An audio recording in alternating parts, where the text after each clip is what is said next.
चाहे कितना भी अभागा मनुष्य क्यों ना हो, सुबह 3 बजे से 6 बजे उठकर ब्रह्म मुहूर्त में कर दो यह उपाय, जो चाहोगे वह मिलेगा। एक समय की बात है, माता पार्वती ने भगवान शिव से पूछा, स्वामी, मैंने देखा है कि चाहे कितना भी अभावा मनुष्य क्यों ना हो, अगर वह सुबह के समय ब्रह्म मुहूर्त में उठता है तो वह बहुत सुखी रहता है। ऐसा क्यों है? ब्रह्म मुहूर्त में रहस्य बताइए। तब भगवान शिव ने कहा, हे देवी, मैं आपको इस प्रश्न का उत्तर एक कथा के माध्यम से बताऊंगा। कृपया आप इस कथा को ध्यानपूर्वक सुनना, और जो भी मनुष्य इस कथा को पूरा सुनेगा वह कभी भी इस अवसर को अपने हाथ से जाने नहीं देगा। ब्रह्म मुहूर्त का रहस्य जानकर पूरा जीवन बदल जाएगा। भगवान शिव कथा को सुनाना प्रारंभ करते हैं और माता पार्वती से कहते हैं, बहुत समय पहले की बात है, काशी में दीनू नाम का एक लड़का रहता था। वह लड़का बहुत ही अच्छा था, लेकिन एक गलत आदत थी, वह देर तक सोता रहता था। सुबह उसे जगाने के लिए घरवाले कई प्रयास करते थे, परंतु वह रोजाना सुबह देर तक उठता था। वह लड़का कभी भी 9 बजे से पहले नहीं उठता था। जब वह बालक था तब परिवार वालों ने सोचा कि जब यह बड़ा हो जाएगा तो इसकी आदत में सुधार हो जाएगा, परंतु वह लड़का जैसे जैसे बड़ा होता गया उसकी यह आदत और भी ज़्यादा गहरी होती चली गई। दुनिया इधर से उधर हो सकती थी, लेकिन वह लड़का कभी भी जल्दी नहीं उठ पाता। उसके पिता इसकी इस आदत से बहुत परेशान रहने लगे। उस लड़के को ढेरों नकारात्मक शक्तियों ने घेर लिया था। वह सभी को पलट कर जवाब देता था और दिन भर उदास रहता था। इसका असर उसके स्वास्थ्य पर भी पड़ रहा था।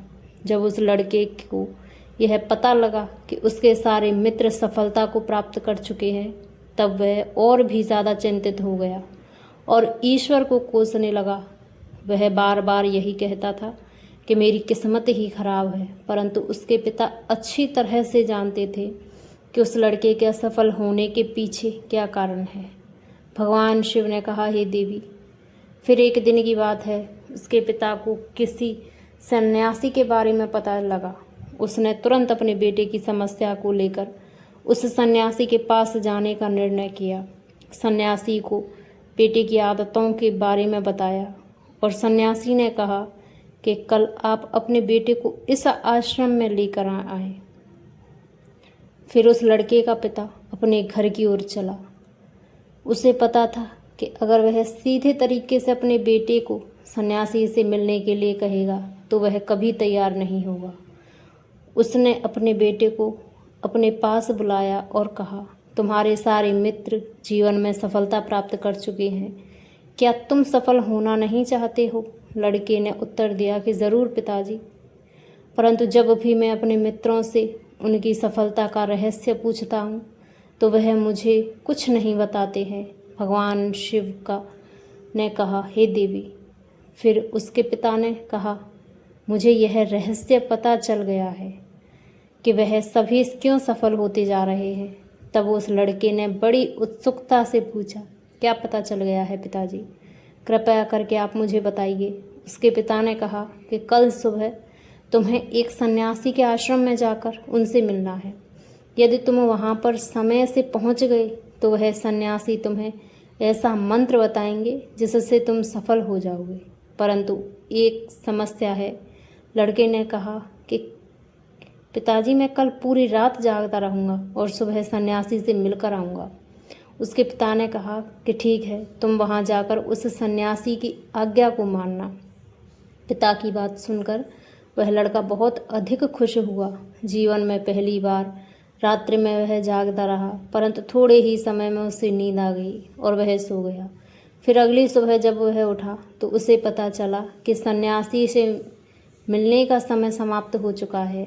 उसके पिता ने लड़के की तरफ देखा और कहा कि तुम जीवन में कभी सफल नहीं हो पाओगे, जाओ और जाकर सो जाओ। पिता की यह बात सुनकर उस लड़के को बहुत दुख हुआ।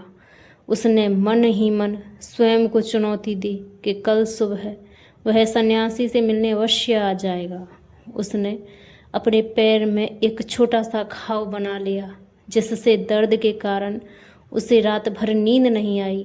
भगवान शिव ने कहा, हे देवी, यह ऐसा पहला अवसर था जब उसने अपने जीवन में पहली बार सूर्योदय देखा था, परंतु तुरंत ही तैयार होकर सन्यासी से मिलने के लिए चला गया। आज उसका अनुभव कुछ अलग ही था। वह बेहद शांत महसूस कर रहा था। चलते चलते वह लड़का जैसे ही सन्यासी के आश्रम में पहुंचा तो वहां पर उसने देखा कि सन्यासी और उसके सभी शिष्य ध्यान लगाकर बैठे हुए थे। भगवान शिव ने कहा, हे देवी। फिर जब ध्यान का समय समाप्त हुआ तब लड़का उस सन्यासी के पास पहुंचा और उन्हें प्रणाम करते हुए बोला कि आपके पास कोई ऐसा मंत्र है जिससे मैं सफल हो सकता हूँ? कृपया करके मुझे वह मंत्र बताइए। मैं भी अपने मित्रों के समान सफल होना चाहता हूँ और अच्छा जीवन जीना चाहता हूँ।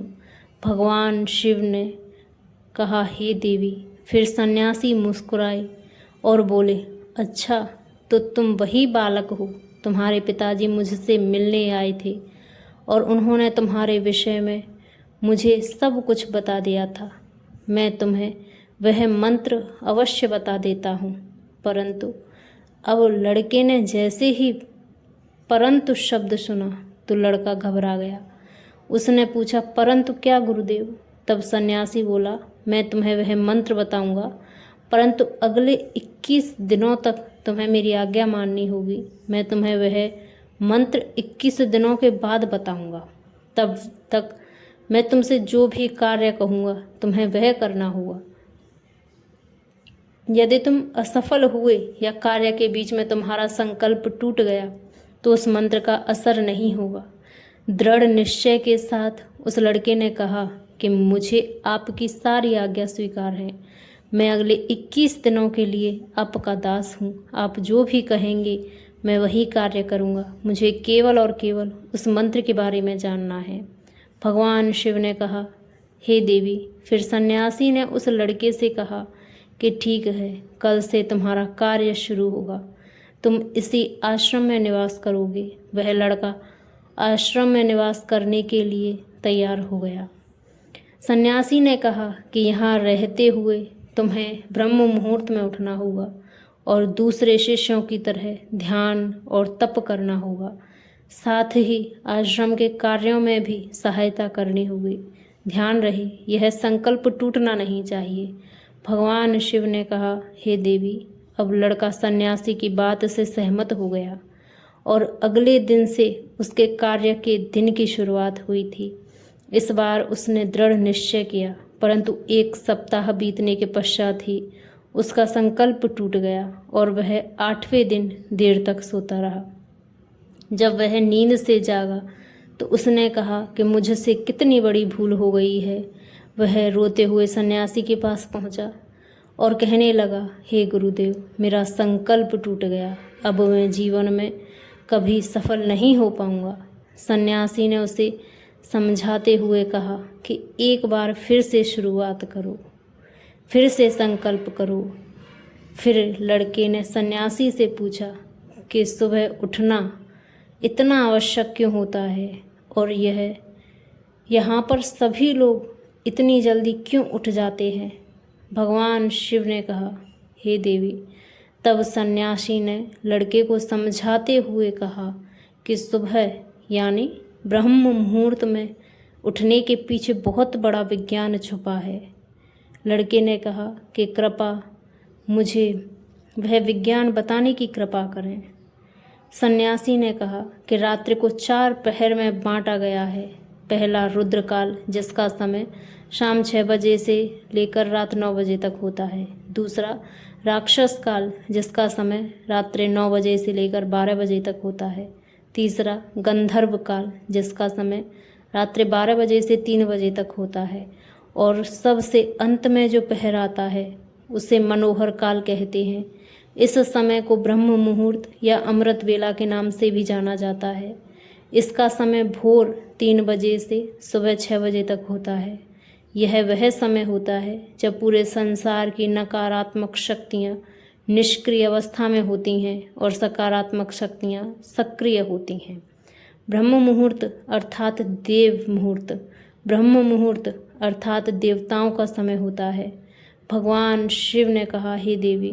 वह सन्यासी आगे कहता है, इस समय देवता धरती पर विचरण करते रहते हैं और जागृत मनुष्य पर उनका बड़ा ही सकारात्मक प्रभाव पड़ता है।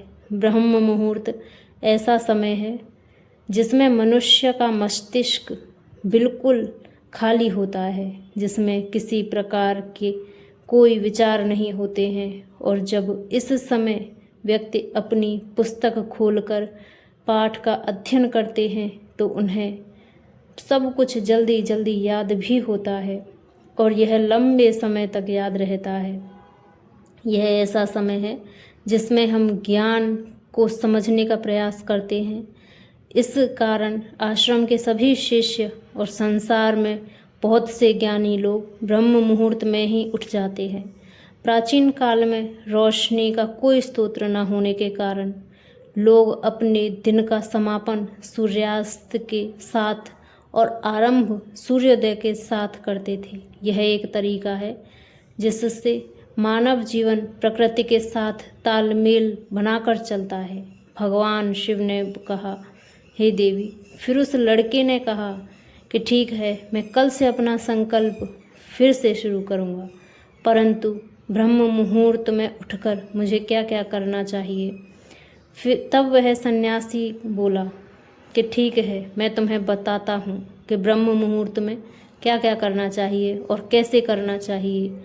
सबसे पहले उठकर धरती माता का पांव रखने से पहले धरती माता को प्रणाम करना चाहिए और अपने दोनों हथेलियों को देखना चाहिए और ईश्वर को धन्यवाद देना चाहिए कि उन्होंने तुम्हें आज का सूर्योदय देखने का अवसर दिया है। इसके बाद नित्य कर्म और स्नान करने से शरीर की ही नहीं बल्कि मन की भी शुद्धता बढ़ती है। स्नान करने के पश्चात ध्यान की प्रक्रिया होती है। ब्रह्म मुहूर्त में ध्यान की अवधि 21 दिन तक होती है। इस विधि का उपयोग तब तक किया जाता है जब तक कोई मनोकामना की पूर्ति चाहते हैं। यह ऐसा समय होता है जब व्यक्ति अपने आज्ञा चक्र को सक्रिय करने पर काम करते हैं। भगवान शिव ने कहा, हे देवी। आगे वह सन्यासी कहता है, आज्ञा चक्र दोनों भौहों के बीच होता है। यह संकल्प का स्थान भी कहा जाता है। अगर इस चक्र पर ध्यान केंद्रित किया जाए और अपनी मनोकामनाओं को बार बार दोहराया जाए तो मात्र 21 दिनों के भीतर वह मनोकामना पूरी हो जाती है। अगर मन में कोई अधूरी मनोकामना है और आप उसे पूरी करना चाहते हैं तो उसे सबसे पहले उस मनोकामना का स्पष्टीकरण कर लें।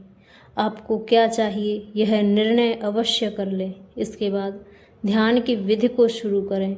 ब्रह्म मुहूर्त में स्नान के बाद एक ऐसा स्थान चुनें जहाँ पर वायु का प्रवेश हो। ध्यान में शुद्ध प्राण वायु का होना आवश्यक होता है। ध्यान की मुद्रा में रीढ़ की हड्डी सीधी होनी चाहिए, साथ ही गर्दन भी सीधी होनी चाहिए।